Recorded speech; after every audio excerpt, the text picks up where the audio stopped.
Hey, how's it going everyone? It is Only here, welcome back to another video. Today I really want to talk about Final Fantasy VII. Definitely been one of the bigger releases here coming 2020, and yeah, man, has it left an impact on me, and kind of questions what I think of when I think of the word remake. Before I go into all of it, I do want to give my background because I know a lot of people are going to review this game differently. You know, some people played the original back in 1997 as a kid. Me, I personally never played a Final Fantasy VII game before. I did play the opening hours of the original Final Fantasy VII, pretty much just the Midgar section, just so I'd know prior to this game everything going on. Pretty glad I did that because I definitely feel like that was a different kind of perspective, having played only that part of Final Fantasy VII, not finishing the game but also playing the remake in a way. Definitely when it comes to like Sephiroth, I'll talk about later. But yeah, just know that I really haven't played a Final Fantasy game before. I did play some other JRPGs in the past, like Shin Megami Tensei, and I guess you could say Fire Emblem Three Houses, although I'd classify that more in the kind of like tactics and strategy genre. But yeah, definitely know that as my kind of background going into this. Yeah, as I said, some of my favorite games this generation have been remakes. I think of the Crash and Insane trilogy has definitely been one of my favorite games, you know, on the PS4 in general. Resident Evil 2 was an awesome game that I reviewed last year. Yeah, those games immediately come to mind when I think of remakes, but really Final Fantasy VII kind of changed everything in terms of what a remake is possible. When you think of the word remake, there's always been a discussion between whether it means remastered, if you're just pretty much bumping up the resolution, or if you're actually making fundamental changes. Originally, before going into this review, I thought that, I think Crash was, back in the day, I thought that would be like a really good remake considering they overhauled everything, but really it's a one-to-one remaster in a way. Resident Evil 2 I think is a really good example of on that path, kind of similar to Final Fantasy VII. A little bit more so on the safe side, I guess you could say, in terms of a remake. I mean, just based on the genre it is and the game it is, they couldn't really do much more than they did. I think that's a perfect example of a good remake there. And now Final Fantasy VII has kind of taken the crown on that. So what you have here in Final Fantasy VII is pretty much the first 4 hours of the, RPG back in 1997. The game, I believe, is like 40 to 50 hours. It's a full Final Fantasy VII game. Pretty much the opening of the game is in Midgar, the city. You learn a lot about what's going on with this corporation called Shinra. You learn a little bit more about Cloud's past, but you're really kind of teased with that. You meet pretty much a lot of your alliances. There are some more you meet outside of Midgar that you'll meet in the further games, but you get your core kind of companions here. And you set off, it's kind of like that introduction here. This is a full Final Fantasy RPG, so with that they took those 4 hours and kind of fleshed everything out. That means a lot of characters are new in this game that haven't been in the original. A lot more happens in terms of the actual events. Things that will take you maybe like 3 minutes walking down a corridor in a few rooms will be full hour-long sequences in this game, which is pretty cool to see. It does come with some weaknesses there that I'll talk about later, but this is really a reimagining of Final Fantasy VII if it was created for the first time in this day.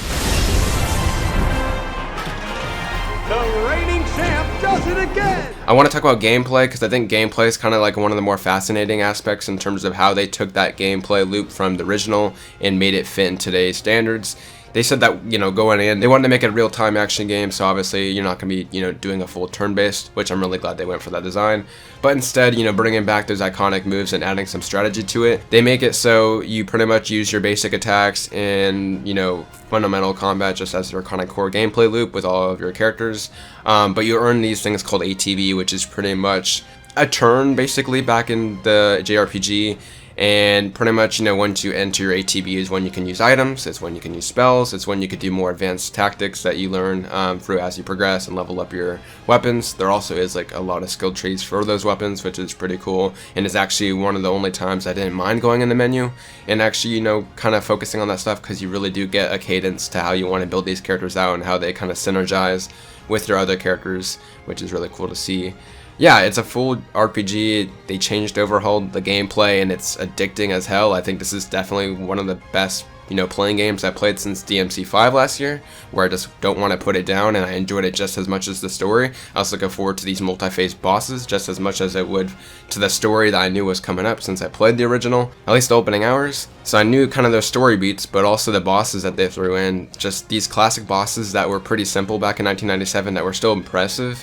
Just get multiple phases and are treated with such care, which is really cool to see, and kind of mind-boggling when you go back and kind of look up these old bosses online and see how they've changed and how they're really similar, but also just they feel natural to how they would be made in 2020, if that makes sense. Yeah, gameplay loop aside, it's awesome. Just if you're worried about the gameplay in this is definitely one of my favorites in recent years. Let's talk about the story, because this is definitely one that's probably where I have a lot to say on this, I guess I'd say. You know, as I said from the beginning, they're taking their first 4 hours of this JRPG and expanding it into a full game. So this means a lot of story beats are kind of very far and few between in this game. There's a lot more added content. There's side missions this time that were not present in the original. Let's go into it. I guess I'll start with side missions, because this is probably where I'm going to be the most negative.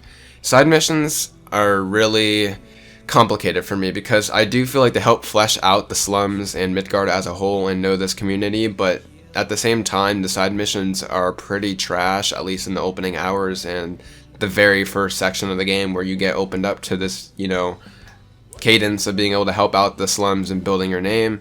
You're like finding cats for this young girl in the slums, and you're literally just bringing them back to you. It feels very stupid and a waste of time. I'm not surprised why a lot of people skip the side missions in a way. They do get better later on, but I don't think that's still an excuse. There still feel like filler content that, especially when you see better examples in the past. Not like I'm expecting Witcher 3 level quality, but, you know, certainly better than finding cats at least. There are some, you know, highlights there. They brought back the squat minigame and the pull-up, which is really cool to see. The squats was a fun section back in the original, so it's cool to see that as like kind of a minigame now, and trophies kind of linked to that, which is really cool. Definitely enjoyed that. I think Wall Market is definitely a highlight for me.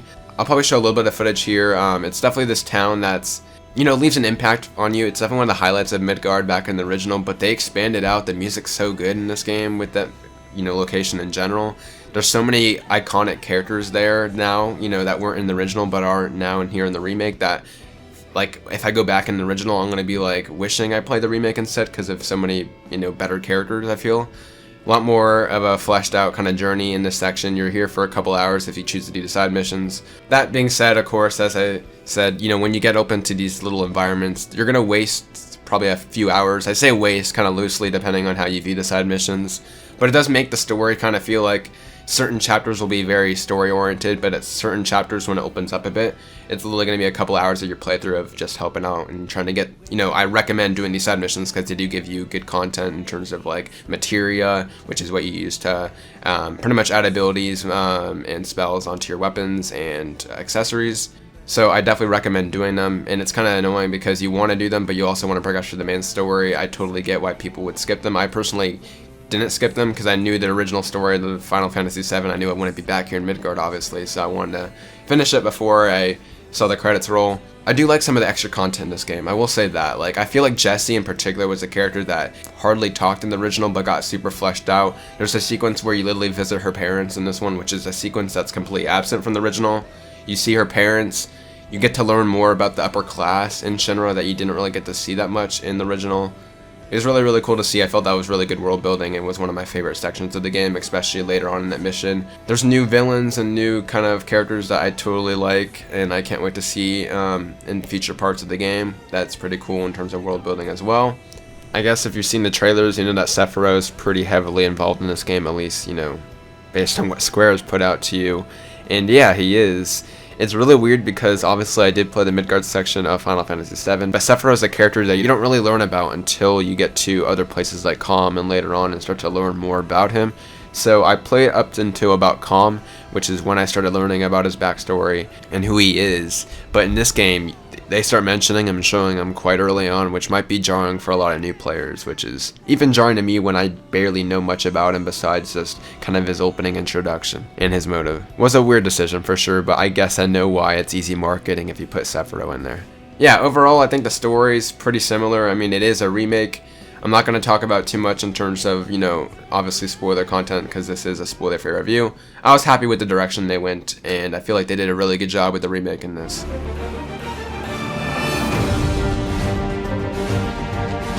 Man, music is some of the most underrated pieces to a game that a lot of people don't talk about, but when it really hits home, it really hits home. It's so good. Final Fantasy VII Remake. I don't think there's been a soundtrack I've listened to this much since Red Dead Redemption 2 back in 2018. Obviously, I played the original, the battle theme, everything from the bombing mission theme. I've been like looking it up, even the Honeybee Inn. Like there's so many iconic soundtracks. There are some ones that I'm kind of iffy on that I feel like they're kind of slandered, like the Chocobo theme, but I'm kind of coming around to it now. It's complicated. Just overall the soundtrack's really solid. The music in this game, every single time you go into a boss fight or a battle, you're gonna be feeling that energy. I think the highlights in this game honestly are the music, the story, the gameplay. Those are like the three components that I feel like are really good in this game. Yeah, I don't really know what to do besides just play you example of the music and see if you like it, I guess.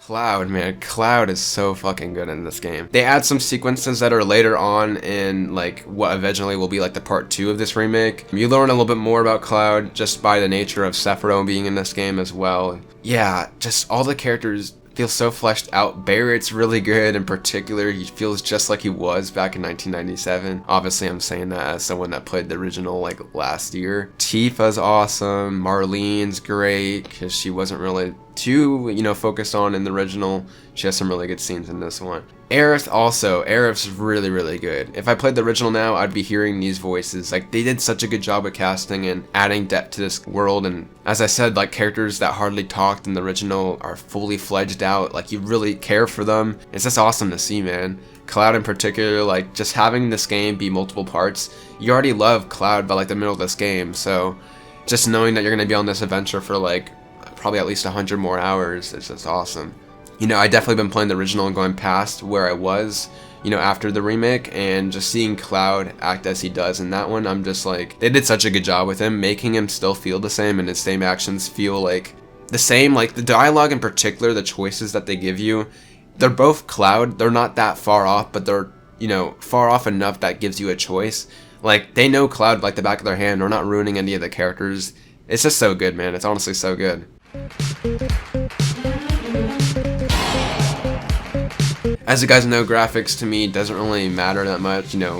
I think the most important part is design and stuff. That being said though, the graphics are fucking beautiful in this game. It's so good. It's honestly one of the, higher standards, you could say, for modern consoles. There are a mixture of like some CGI cutscenes that are very apparent because it's a jump up in quality, and you can see that the, certain weapons will be on the back of characters that aren't the weapons that you have equipped currently. Those are really cool. Yeah, I'm not going to spend too much on graphics because obviously to me it doesn't matter that much. But yeah, the graphics are really good in this game.